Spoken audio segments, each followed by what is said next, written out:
আসসালামু আলাইকুম। সবাইকে স্বাগত জানাচ্ছি আমি নাইম ফাথম মুবিন। শুরুতে সংবাদ শিরোনাম। বাংলাদেশের সর্বশেষ গুরুত্বপূর্ণ আপডেট সংবাদে আপনাকে স্বাগত। শুরুতেই সংবাদ শিরোনাম, পরে বিস্তারিত। প্রথমেই জানাবো আমাদের হাতে থাকা সর্বশেষ গুরুত্বপূর্ণ সবথেকে তাজা আপডেট সংবাদ। তারেক রহমানের দেশে ফেরা গণতান্ত্রিক লড়াইয়ের ইতিবাচক প্রতিফলন বললেন নাহিদ ইসলাম।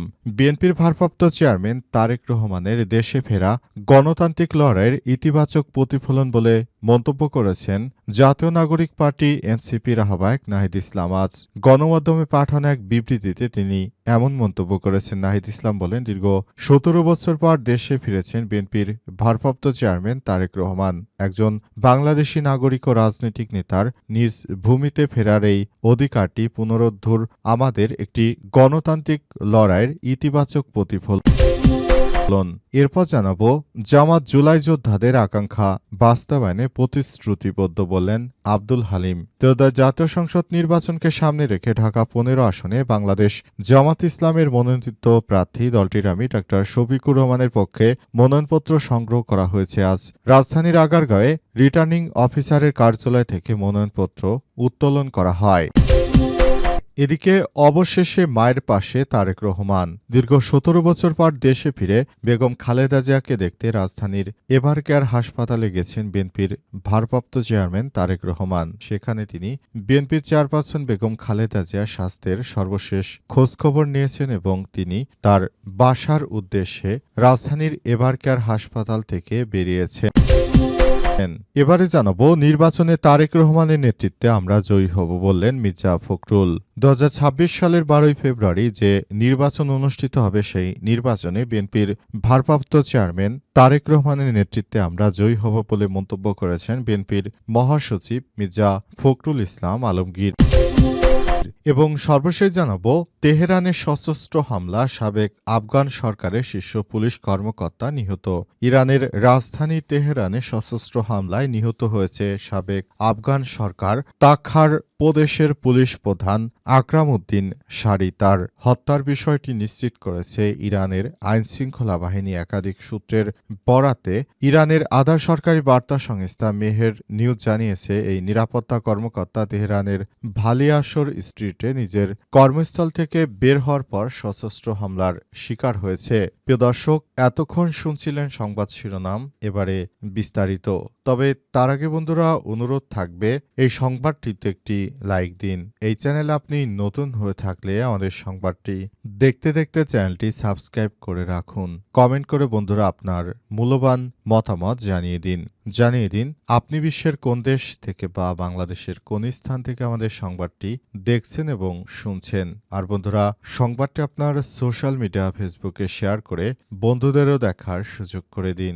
গাজা যুদ্ধে আপনি যদি নিরীহ ফিলিস্তিনিদের ভালোবেসে থাকেন কমেন্টে ইয়েস লিখে বিশ্ববাসীকে জানিয়ে দিন। এবারে বিস্তারিত। তারেক রহমানের দেশে ফেরা গণতান্ত্রিক লড়াইয়ের ইতিবাচক প্রতিফলন বললেন নাহিদ ইসলাম। বিএনপির ভারপ্রাপ্ত চেয়ারম্যান তারেক রহমানের দেশে ফেরা গণতান্ত্রিক লড়াইয়ের ইতিবাচক প্রতিফলন বলে মন্তব্য করেছেন জাতীয় নাগরিক পার্টি এনসিপির আহ্বায়ক নাহিদ ইসলাম। আজ সন্ধ্যায় গণমাধ্যমে পাঠানো এক বিবৃতিতে তিনি এমন মন্তব্য করেছেন। নাহিদ ইসলাম বলেন, দীর্ঘ ১৭ বছর পর দেশে ফিরেছেন বিএনপির ভারপ্রাপ্ত চেয়ারম্যান তারেক রহমান। একজন বাংলাদেশি নাগরিক ও রাজনৈতিক নেতার নিজ ভূমিতে ফেরার এই অধিকারটি পুনরুদ্ধার হওয়া আমাদের গণতান্ত্রিক লড়াইয়ের একটি ইতিবাচক প্রতিফলন। তিনি আরও বলেন, তারেক রহমান এবং তার পরিবার রাজনৈতিক ভিন্নমতের কারণে রাষ্ট্রীয় নির্যাতনের শিকার হয়েছিল। আমরা জুলাই আন্দোলনের মাধ্যমে দেশের প্রতিটি মানুষ তারেক রহমানকে দেশে ফিরে আনার ব্যাপারে কাজ করেছি। এজন্য আমরা জুলাই আন্দোলনে যে সফল হয়েছি এটি তার একটি প্রতিফলন। সবাই দেখতে পাচ্ছেন এখন আপনাদের প্রাণপ্রিয় নেতা তারেক রহমান দেশে ফিরে এসেছে। আমরা মনে করি এই আন্দোলন লড়াই সংগ্রামের মাধ্যমে স্বৈরাচারী ফ্যাসিস্ট সরকারের পতনের মধ্য দিয়ে নতুন বাংলাদেশ গড়ে তোলার মধ্য দিয়ে আমরা বাংলাদেশটাকে এগিয়ে নিয়ে যেতে চাই বলে মন্তব্য করেছেন তিনি আরও বলেন, দেশটা আমাদের, সুতরাং এই বাংলাদেশটা আমরা যত খুশি সেভাবে বাংলাদেশটাকে ভালো অবস্থানে নিয়ে যেতে কাজ করছি এবং এজন্য আমরা চাই গণতান্ত্রিক সকল রাজনৈতিক দলগুলোকে ঐক্যবদ্ধ থাকতে হবে। জামাত জুলাই যোদ্ধাদের আকাঙ্ক্ষা বাস্তবায়নে প্রতিশ্রুতিবদ্ধ বললেন আব্দুল হালিম। ত্রয়োদশ জাতীয় সংসদ নির্বাচনকে সামনে রেখে ঢাকা ১৫ আসনে বাংলাদেশ জামাত ইসলাম মনোনীত প্রার্থী দলটির আমির ডাক্তার শফিকুর রহমানের পক্ষে মনোনয়নপত্র সংগ্রহ করা হয়েছে। আজ সকাল ১১টায় ঢাকার আগারগাঁওয়ে রিটার্নিং অফিসার কার্যালয় থেকে মনোনয়নপত্র উত্তোলন করা হয়। জামাতের সহকারী সেক্রেটারি জেনারেল মাওলানা আব্দুল হালিমের নেতৃত্বাধীন একটি প্রতিনিধি দল এই মনোনয়নপত্র সংগ্রহ করে।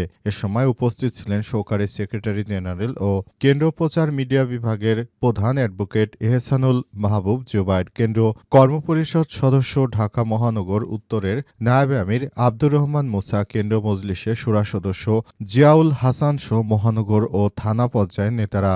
মনোনয়নপত্র উত্তোলন শেষে সাংবাদিকদের সঙ্গে আলাপকালে মাওলানা আব্দুল হালিম বলেছেন, ২০২৬ সালের ফেব্রুয়ারিতে অনুষ্ঠিত ত্রয়োদশ জাতীয় সংসদ নির্বাচনে ডাক্তার শফিকুর রহমানের পক্ষে মনোনয়নপত্র সংগ্রহ করা হয়েছে। তিনি আশা প্রকাশ করে বলেন, আগামী জাতীয় সংসদ নির্বাচন হবে প্রতিযোগিতামূলক এবং উৎসবমুখর। তিনি আরও বলেন, তরুণদের অনুপ্রেরণাদীপ্ত আত্মত্যাগ এবং শহীদ জুলাই যোদ্ধাদের চেতনা থেকে শিক্ষা নিয়ে জামাত ইসলামী একটি ইনসাফভিত্তিক ও মানবিক বাংলাদেশ গড়তে কাজ করছে। শহীদ আবু সাইদ, মাহফুজুর রহমান মুগ্ধ, আবরার ফাহাদ সহ জুলাইয়ের বীর যোদ্ধাদের আত্মত্যাগের আকাঙ্ক্ষা বাস্তবায়নে দলটি প্রতিশ্রুতিবদ্ধ বলেও জানিয়েছেন তিনি। নতুন বাংলাদেশ গড়ে তুলতে তারা কাজ করছে। অবশেষে মায়ের পাশে তারেক রহমান। দীর্ঘ ১৭ বছর পর দেশে ফিরে মা বেগম খালেদা জিয়াকে দেখতে রাজধানীর এভার কেয়ার হাসপাতালে বিএনপির ভারপ্রাপ্ত চেয়ারম্যান তারেক রহমান। রাজধানী ৩০০ ফিট এলাকায় গণসংবর্ধনা অনুষ্ঠান শেষে বৃহস্পতিবার ২৫শে ডিসেম্বর সন্ধ্যা ৬টার দিকে এভার কেয়ার হাসপাতালে পৌঁছায় তারেক রহমানকে বহনকারী লাল সবুজ রঙের গাড়িটি। পরে হাসপাতালের গেটে গাড়ি থেকে নেমে দলের ঊর্ধ্বতন নেতাকর্মীদের সঙ্গে পায়ে হেঁটে হাসপাতালের ভেতরে প্রবেশ করেন তিনি। তবে হাসপাতালে প্রবেশের আগে থেমে থেমে কয়েকবার হাসপাতালের সামনের ফাঁক দিয়ে উচ্ছ্বাসিত নেতাকর্মীদের সঙ্গে হাত মেলান তারেক রহমান। এর আগে নিশ্চিদ্র নিরাপত্তার মধ্য দিয়ে বিকেল ৫:৩০টার পর সংবর্ধনা স্থল থেকে এভার কেয়ারের দিকে রওনা হয়ে তারেক রহমানকে বহনকারী গাড়ি বহরের সময় পুরো রাস্তার দুই পাশে দাঁড়িয়ে বিএনপির ভারপ্রাপ্ত চেয়ারম্যানকে অভ্যর্থনা জানায় নেতাকর্মীরা। সাধারণ মানুষ এ সময় গাড়ির সামনের অংশে দাঁড়িয়ে ক্ষণে ক্ষণে তাদের উদ্দেশ্যে হাত নেড়ে সাড়া দেন বিএনপির ভারপ্রাপ্ত চেয়ারম্যান তারেক রহমান।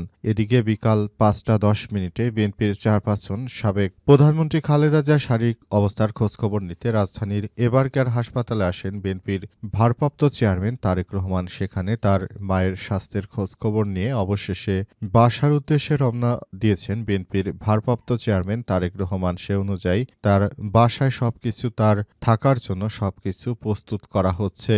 নতুন বাংলাদেশ গড়ে তোলা হচ্ছে এবং পুরো বাংলাদেশটাকে সুন্দরভাবে গড়ে তোলার জন্য কাজ করছেন বিএনপির ভারপ্রাপ্ত চেয়ারম্যান তারেক রহমান। সেজন্য তিনি প্রায় ৯ ঘণ্টা পথ পাড়ি দিয়ে লন্ডন থেকে দেশে ফিরে এসেছেন বিএনপির ভারপ্রাপ্ত চেয়ারম্যান তারেক রহমান।